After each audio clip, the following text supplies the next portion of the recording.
Sneevliet dan kaum sosial Hindian Belanda lainnya membentuk Serikat Tenaga Kerja di Pelabuhan pada tahun 1914 dengan nama Indian Social Democratic Beginning atau ISDP. ISDP pada dasarnya dibentuk oleh 85 anggota dari dua partai sosial Belanda, yaitu SDAP dan Partai Sosial Belanda. Para anggota Belanda dari ISDP memperkenalkan ide-ide Marxis untuk mengedukasi orang-orang Indonesia mencari cara untuk menentang kekuasaan kolonial. Tujuan didirikannya yaitu membawa sosialisme di masyarakat dan tidak hanya pada anggotanya. 2. Menyebarkan paham sosial demokrasi ke masyarakat India dan membangun semangat revolusioner. 3. Menjadi pelopor di dalam menghadapi ideologi kapitalisme dan liberalisme. Pada Oktober 1915, ISDP mulai aktif dalam penerbitan surat kabar berbahasa Belanda, yaitu Het Vrije Woord atau Kata yang Merdeka. Editornya adalah Albert Burns. ISDP kemudian mempunyai 100 orang anggota dan semuanya itu hanya 3 orang yang merupakan warga pribumi Indonesia. Setelah Sneevliet memindahkan markas mereka dari Surabaya ke Semarang dan menarik banyak penduduk asli dari berbagai elemen seperti agamawan, nasionalis, dan aktivis gerakan lainnya. Di bawah pimpinan Sneevliet, partai ini merasa tidak puas dengan kepemimpinan SDAP. Di Belanda pada tahun 1917, kelompok reformis dari ISDP memisahkan diri dan membentuk partai sendiri dengan nama Partai Demokrat Sosial India. Pada tahun ini, SDV meluncurkan sendiri publikasi pertama berbahasa Indonesia, Suara Merdeka. Kelompok ini berhasil mendapatkan pengikut di antara tentara-tentara dan pelaut Belanda yang ditempatkan di Hindia Belanda. Para tentara dan pelaut itu memberontak di Surabaya di sebuah pangkalan angkatan laut utama di Indonesia. Sementara itu, ISDV membentuk blok dengan organisasi anti-kolonialis, Serikat Islam. Banyak anggota SI seperti dari Surabaya, Semaun, dan Darsono dari Solo tertarik dengan ide-ide Sneevliet.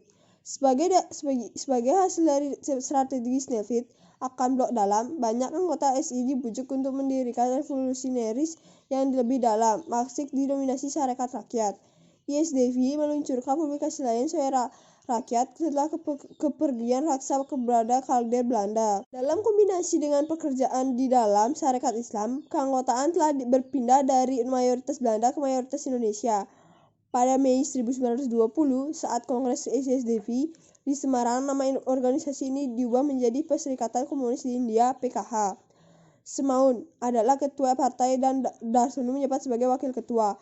Sekretaris bendahara dan 3 dari 5 anggota komite adalah orang Belanda. PKH adalah Partai Komunis Asia pertama yang menjadi bagian dari Komunis Internasional. Pada tahun 1921, Agus Salim, sekretaris organisasi, memperkenalkan sebuah gerakan untuk melarang anggota SI memegang keanggotaan dan gelar ganda dari pihak lain di kancah perjuangan pergerakan Indonesia.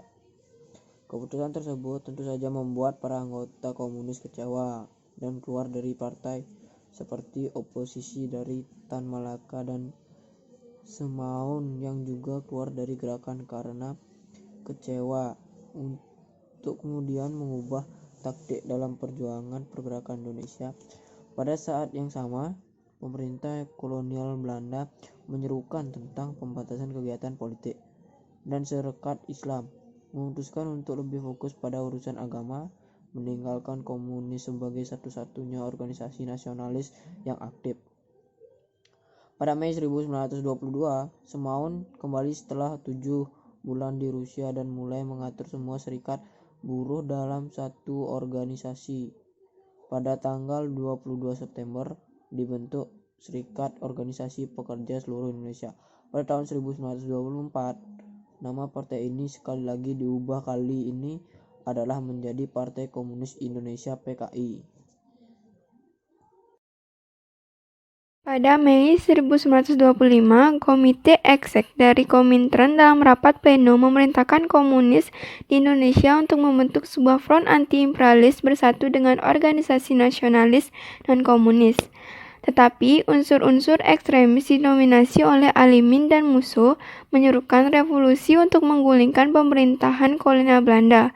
Dalam sebuah konferensi di Prambanan, Jawa Tengah, Serikat Buruh Perdagangan yang dikontrol komunis memutuskan revolusi akan dimulai dengan pemogokan oleh para pekerja buruh kereta api yang akan menjadi sinyal pemogokan yang lebih umum dan luas untuk kemudian revolusi akan bisa dimulai. Hal ini akan mengarah pada PKI yang akan menggantikan pemerintah kolonial. Pada November 1926, PKI memimpin pemberontakan melawan pemerintah kolonial Jawa Barat dan Sumatera Barat. PKI mengumumkan terbentuknya sebuah republik. Pemberontakan ini akhirnya dihancurkan dengan brutal oleh penguasa kolonial. Ribuan orang dibunuh dan sekitar 13.000 orang ditahan. 4.500 dipenjara, sejumlah 1.308 yang umumnya kader-kader partai diasingkan, dan 823 dikirim ke Bovendigul, sebuah kamp tahanan di Papua. Beberapa orang meninggal di dalam tahanan. Banyak aktivis politik non-komunis dan juga menjadi sasaran pemerintah kolonial.